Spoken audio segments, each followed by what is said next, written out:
What's happening, guys? It's Andrew here and this is Infovids. Today I'm going to be teaching you about masking.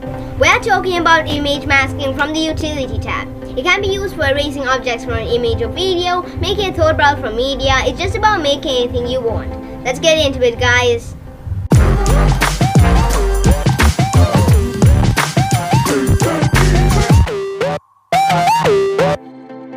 Welcome back to another video from Infovids. You're probably wondering right now, what's masking?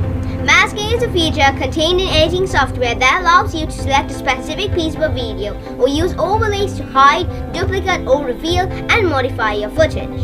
The mask is the portion of the footage that you've chosen to select, either with a template or a custom frame. And you can use this to your advantage. If you're chroma keying something out and you have ring lights, some cameras and all the jazz surrounding you, you don't need to worry about that. Just head down to your local video editor right in your desktop and chroma key the green out. But this is where the image masking comes in. Drag in the image masking effect from the utility category from the effects tab. You can't miss it. Then drag that in the video that it's going to affect. You might see the video shaped like a circle at first, but once you change the properties, it'll be fine. And to change the properties, double-click the video with the image mask effect on it. Or if you drag it into a separate track, then double-click the effect itself.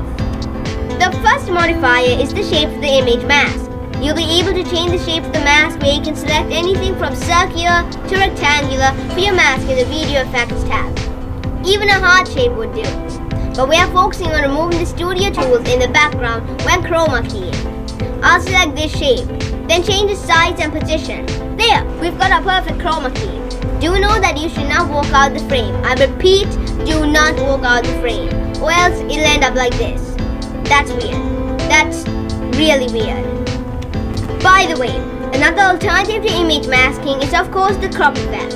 You can use the slides to modify the crop effect just like image masking. Custom image masking is also a thing.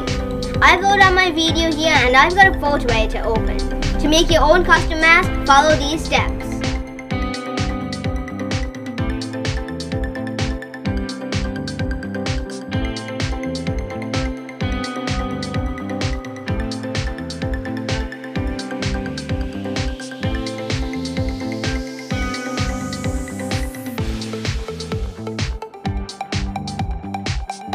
Then export the mask as a PNG. To import it in Filmora, click on this button inside the shape list.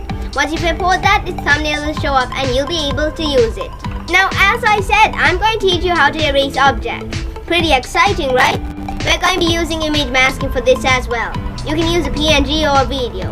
Anything that suits you will probably work. A picture of a person on beach or a video of such. I'm going to be using a boat in water. Duplicate your target video over a track above itself and drag in the mask effect. It'll be a circle by default. That's good. Then move the element over the target you want to remove like this. Do note that it doesn't remove the mask. Turn the feather slider up to 100 and it'll blend in. Just make sure that it looks seamless. Once you play your video or look at your image, whatever you want to erase will be gone. But we're not done yet. What am I thinking about right now? Oh yes, please subscribe to the channel and also drop a like. If you want to know how I made a thought bubble like that, keep watching. First, you must have a subject in the frame. Then you ought to have a thought that the subject is going to be thinking about to form the thought bubble. Head down to the video editor yet again and apply the image mask effect onto the media of thought. Select this creative little cloud shape and then position it over the subject's head. If the camera is moving or if the subject is moving, you can use motion tracking.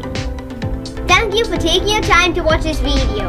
I hope you've learned a lot, improved your creativity, plus if the channel has gained a new subscriber. Maybe a like or a few from your friends, that is if you plan to share this tutorial. Maybe a comment down below on your thoughts of this video or also a suggestion for some other video because we'll definitely take that idea into account. And with that being said, I'll see you in the next tutorial.